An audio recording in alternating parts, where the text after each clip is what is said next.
ഫയർഫോഴ്സിന്റേതൊക്കെ വലിയ അത്യുദ്ധാനം തന്നെയാണ്. ഏകദേശം ഇപ്പോൾ 3 മണിക്കൂറോളം ഇത് പിന്നിട്ടിരിക്കുന്നു. അതുമുതൽ ഇവിടെയുള്ള പോലീസ് അതുപോലെ തന്നെ ഫയർഫോഴ്സ് സംഘം ഇവരൊക്കെ വലിയ രീതിയിൽ ഈ തീ അണക്കാനുള്ള ശ്രമം നടത്തിക്കൊണ്ടിരിക്കുകയാണ്. ഇതിനിടയ്ക്ക് ജില്ലാ കളക്ടർ, മന്ത്രി എ കെ ശശീന്ദ്രൻ തുടങ്ങിയ പ്രധാനപ്പെട്ട ആളുകളെല്ലാം ഇങ്ങോട്ടേക്ക് വരുന്നു. അവരോടൊക്കെ നമ്മൾ കാര്യങ്ങൾ ചോദിക്കുന്നുമുണ്ട്. പക്ഷേ ഇത്തരത്തിൽ ഒരു വലിയ തീപിടുത്തം ഉണ്ടാവുന്നു, ഇതിന്റെ ഈ കെട്ടിടത്തിൽ എല്ലാവിധ സുരക്ഷാ സംവിധാനങ്ങളും ഉണ്ടായിരുന്നോ എന്ന ചോദ്യങ്ങൾക്കൊക്കെ കൃത്യമായിട്ട് മറുപടി പറയേണ്ടി വരും. കാരണം ഇതെല്ലാം കൃത്യമായിട്ട് പരിശോധിക്കേണ്ടതാണ്. നഗരത്തിന്റെ ഒത്ത നടുക്ക് ഒരു ബസ് സ്റ്റാൻഡിൽ ഇത്തരത്തിൽ തകര ഷീറ്റുകളെല്ലാം കെട്ടിക്കൊണ്ട് ഒരു കെട്ടിടം പ്രവർത്തിക്കുന്നു എന്ന് പറയുന്നത് ഒരു പ്രധാനപ്പെട്ട കാര്യമാണ്. കാരണം ഇത്തരത്തിൽ വലിയ ബിൽഡിംഗ് ഒക്കെ ഉണ്ടാകുമ്പോൾ ഇത്തരത്തിൽ തകര ഷീറ്റുകളൊക്കെ കെട്ടിയും ഒരു പക്ഷേ എന്തെങ്കിലും തരത്തിലുള്ള അപകടകരമായ സാഹചര്യം ഉണ്ടാകുമ്പോൾ അതിനെല്ലാം വെല്ലുവിളിയാവുന്ന തരത്തിൽ ഒരു കെട്ടിടം പ്രവർത്തിക്കുക, ഒരു കെട്ടിടം നിലനിർത്തുക എന്ന് പറയുന്നത് പ്രധാനപ്പെട്ട പ്രശ്നമാണ്. അത് ചൂണ്ടിക്കാണിക്കുകയും ചെയ്യും. അത് നമ്മൾ ചൂണ്ടിക്കാണിക്കുന്നുമുണ്ട്. അത് ഈ ഏറ്റവും ഈ പുറത്തുനിന്ന് ഈ കെട്ടിടത്തിനകത്തേക്ക് വെള്ളമടിക്കുമ്പോഴുണ്ടായ ഒരു പ്രതിസന്ധിയും അതായിരുന്നു. കാരണം പുറം ഭാഗത്ത് തീയെല്ലാം നമുക്ക് ഒരു പക്ഷേ ആദ്യഘട്ടത്തിൽ 1ഉം 2ഉം ഫയർഫോഴ്സ് യൂണിറ്റ് വെച്ച് തീ അണക്കാൻ കഴിഞ്ഞിരുന്നുവെങ്കിൽ പിന്നീട് ഏറ്റവും മുകളിലത്തെ നിലകളെല്ലാം പൂർണ്ണമായും അടച്ചിട്ട നിലയിലാണുള്ളത്. ഒരു പക്ഷേ വെള്ളമടിച്ചാൽ അകത്തേക്ക് പോകാൻ കഴിയാത്ത രീതിയിലായിരുന്നു കാര്യങ്ങൾ ഉണ്ടായത്. പിന്നീട് അതെല്ലാം പൊളിച്ചു മാറ്റി വിടവുണ്ടാക്കി അതിനുശേഷമാണ് പിന്നീട് അകത്തേക്ക് കൂടുതൽ വെള്ളം പമ്പ് ചെയ്യുന്നത്, അതിനകത്തേക്ക് കയറാൻ ശ്രമം നടത്തുന്നതൊക്കെ. അതൊരു വലിയ പ്രതിസന്ധി തന്നെയാണ്. എന്തായാലും ഇപ്പോൾ ഈ തീ അണക്കാനുള്ള ശ്രമം വലിയ രീതിയിൽ നടത്തുന്നു. പോലീസ്, ഫയർഫോഴ്സ് സംഘമൊക്കെ ഇവിടെ നിന്ന് അങ്ങോട്ടേക്കും പല രീതിയിലും ആളുകളെ മാറ്റുന്നു. ഉച്ചഭാഷണിയിലൂടെ കാര്യങ്ങൾ ജാഗ്രതാ നിർദ്ദേശം കൊടുക്കുന്നു, എല്ലാം ചെയ്യുന്നുണ്ട്. പക്ഷേ വലിയ പ്രതിസന്ധി എന്ന് പറയുന്നത് ഇത്ര സമയമായിട്ടും ഈ മണിക്കൂറുകൾ പിന്നിട്ടിട്ടും തീ അണക്കാൻ കാര്യമായി കഴിയുന്നില്ല. അതൊരു പ്രതിസന്ധി തന്നെയായി തുടരുകയാണ്. അതോടൊപ്പം എടുത്തു പറയേണ്ട മറ്റൊരു കാര്യം, നേരത്തെ സൂചിപ്പിച്ചതുപോലെ തന്നെ കൃത്യം 5:06 ഈ തീപിടുത്തം ഇവിടെ ഉണ്ടാവുന്നത്. 5:06 കാലിക്കറ്റ് ടെക്സ്റ്റൈൽസിന്റെ ഒരു ഭാഗത്ത് തീ വരുന്നു. ആ സമയത്ത് ഇവിടെയുള്ള ഓട്ടോറിക്ഷ ഡ്രൈവർമാർ, ഈ ബസ് സ്റ്റാൻഡിലുള്ളവരെല്ലാം ഓടിക്കൂടുന്നുണ്ട്. അങ്ങനെ ഓടിക്കൂടി പുക ഉയരുന്നത് കണ്ടാണ് ആളുകളോടെല്ലാം ഓടാൻ വേണ്ടിയിട്ട്, ഇവിടെ നിന്ന് മാറാൻ വേണ്ടിയിട്ടൊക്കെ പറഞ്ഞത്. പിന്നീട് ഏകദേശം 20 മിനിറ്റോളം കഴിഞ്ഞിട്ടാണ് ആദ്യത്തെ ഫയർഫോഴ്സ് യൂണിറ്റ് ഇങ്ങോട്ടേക്ക് എത്തുന്നത്. അതിനൊരു പ്രതിസന്ധിയായി മാറിയത് ഒരു പക്ഷേ ഇവിടുത്തെ ഗതാഗത കുരുക്കാണ്.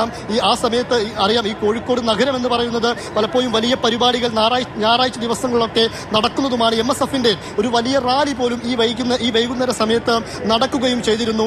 അതെല്ലാം ആ വാഹനത്തിരക്കും ജനത്തിരക്കും ഈ റാലിയും എല്ലാം കഴിഞ്ഞിട്ടാണ് ആദ്യത്തെ ഫയർഫോഴ്സ് യൂണിറ്റ് സംഘം ബീച്ചിൽ നിന്ന് ഇങ്ങോട്ടേക്ക് എത്തിയത്. പിന്നീട് വെള്ളിമാട് കുന്ന് ഭാഗത്തുള്ള ഫയർഫോഴ്സ് യൂണിറ്റ് സംഘവും ഇങ്ങോട്ടേക്ക് എത്തുന്നു. പിന്നീട് എയർപോർട്ട് യൂണിറ്റ് എത്തുന്നു. ഇപ്പോൾ ജില്ലയിലെ ഏതാണ്ട് ഫയർഫോഴ്സ് യൂണിറ്റുകളെല്ലാം ഈ പുതിയ ബസ് സ്റ്റാൻഡ് പരിസരത്തെത്തി തീയണക്കാനുള്ള ശ്രമങ്ങൾ നടത്തുകയാണ്.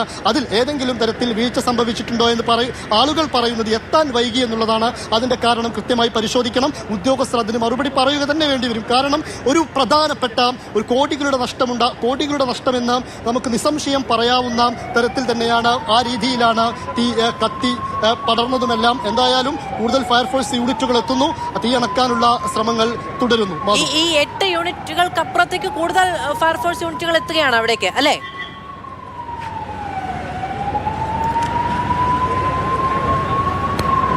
തീർച്ചയായിട്ടും ഫയർഫോഴ്സ് യൂണിറ്റുകൾ കൂടുതലായി എത്തുന്നുണ്ട്. ആദ്യഘട്ടത്തിൽ ചെയ്തിരുന്നത് ഒരു ഫയർഫോഴ്സ് എഞ്ചിനിലെ വെള്ളം തീർന്നാലുടൻ അത് പുറത്തുപോയി വീണ്ടും വെള്ളം നിറച്ച് തിരിച്ചെത്തുകയായിരുന്നു. പിന്നീട് കേരള വാട്ടർ അതോറിറ്റിയുടെ ഒരു ടാങ്കർ തന്നെ ഇങ്ങോട്ടേക്ക് എത്തിച്ചു. കാരണം അങ്ങനെ ടാങ്കർ ഇവിടെ നിർത്തിക്കൊണ്ട് അതിൽ നിന്ന് നേരിട്ട് വെള്ളം ഇതിലേക്ക് നിറച്ചുകൊണ്ട് തീ അണക്കുക എന്ന ശ്രമമാണ് പിന്നീട് നടത്തിയത്. കാരണം വീണ്ടും പുറത്തുപോയി വെള്ളം നിറച്ചു കൊണ്ടുവരുന്ന ഒരു പ്രതിസന്ധിയായി തുടർന്നപ്പോഴാണ് അത്തരമൊരു തീരുമാനമെടുത്തത്. ഒരുപക്ഷെ ആദ്യഘട്ടത്തിൽ തന്നെ ഈ 5:06 തീപിടുത്തം ഉണ്ടായി ഒരു പക്ഷേ അരമണിക്കൂറിലോ 1 മണിക്കൂറിലോ ഒക്കെ അത്തരത്തിലുള്ളൊരു സമീപനം, അത്തരത്തിലൊരു നീക്കം നടത്താമായിരുന്നു. ഏകദേശം ഒരു 6:30-7 മണി അടുക്കുമ്പോഴാണ് ആ ഒരു വാട്ടർ ടാങ്കൊക്കെ ഇങ്ങോട്ടേക്ക് എത്തിക്കുന്ന ഒരു നീക്കം ഉണ്ടായത്. അതൊക്കെ ഒരു വലിയ പ്രശ്നം തന്നെയാണ്, ഉന്നയിക്കാവുന്ന പ്രശ്നം തന്നെയാണ്. എന്തായാലും അതിനൊക്കെ ഒരു പരിഹാരം കാണേണ്ടത് ആദ്യഘട്ടത്തിൽ ഈ തീ അണക്കുക എന്നുള്ളത് തന്നെയാണ്. പൂർണ്ണമായും തീ അണച്ച് ഒരു പ്രശ്നവും അവിടെ ഇല്ല എന്ന് ഉറപ്പുവരുത്തണം. പക്ഷേ തീ അങ്ങനെ ആളിക്കത്തുന്നു. ഒരു ഭാഗത്ത് തീ പടരുമ്പോൾ അവിടെ തീ അണക്കുന്നു, പിന്നീട് അവിടെ തീ അണച്ചുകൊണ്ടിരിക്കുമ്പോൾ മറുഭാഗത്ത് വീണ്ടും തീ ഉയരുന്നു. ഇത് തന്നെയാണ് പ്രതിസന്ധി.